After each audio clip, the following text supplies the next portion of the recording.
sur Europe 1. Culture Média. Thomas Hill. Et on démarre cette émission avec la session de rattrapage de Jean-Luc Lemoine. Et Jean-Luc, ce matin, nous recevons donc Philippe Manœuvre pour la sortie au cinéma du film Brian Jones et les Rolling Stones.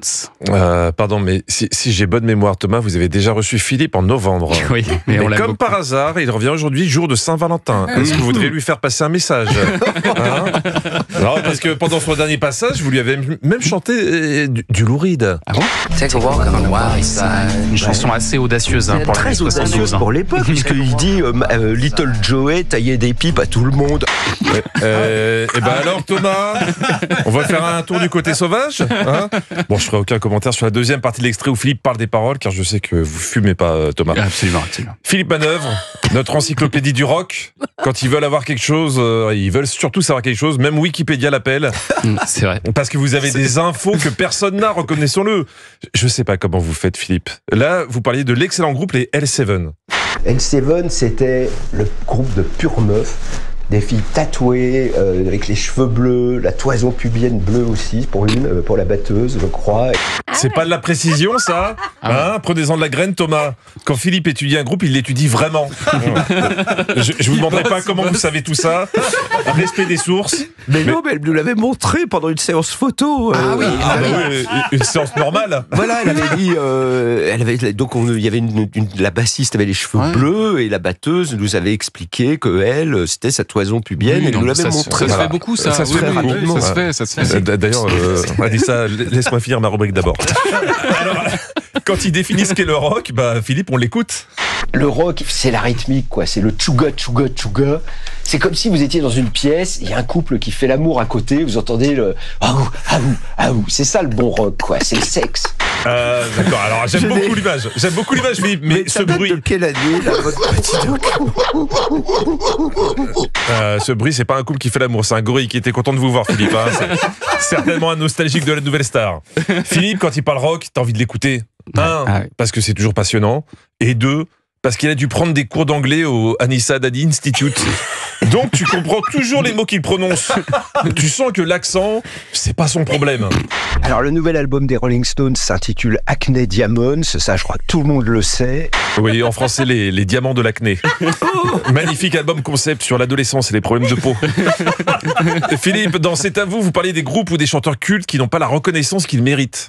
Comme Ronnie Spector, zut, c'était pas plein. Alors on se dit pourquoi, On dit quoi. zut quand on est un rocker. Ah ouais, on dit fuck. Ronnie, on dit oui. fuck.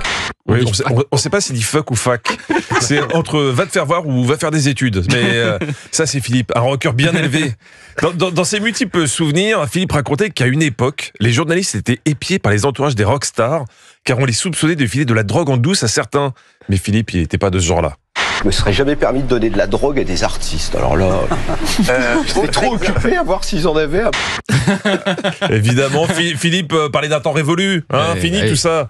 Aujourd'hui, Philippe a une vie saine. Lever 6 heures, footing, ensuite salle de muscu, puis piscine pour 10 km. 10 km.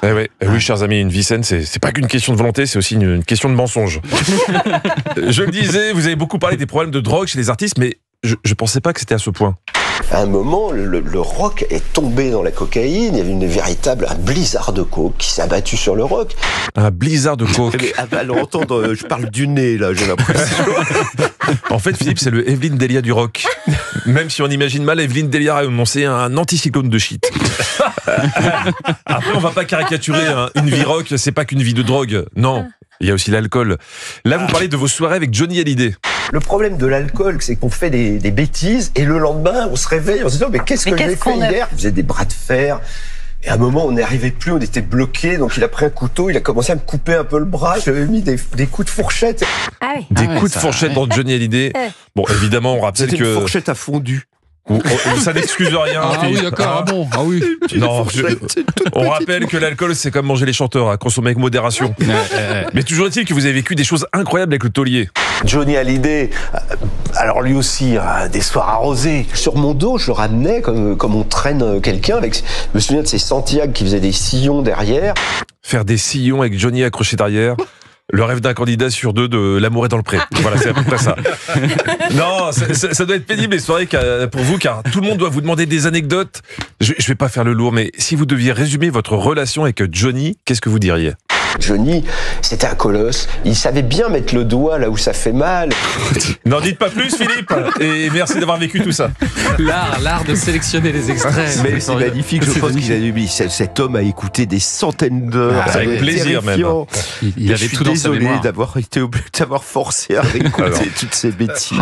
Merci pour tout ce boulot, Jean-Luc Lemoyne. Jean-Luc qu'on retrouve lundi. Et si on veut vous voir en spectacle, vous serez le 2 mars à Outreau et le 28 à Toulouse. Je fais pas de blague sur Outreau. Non. Merci. Merci.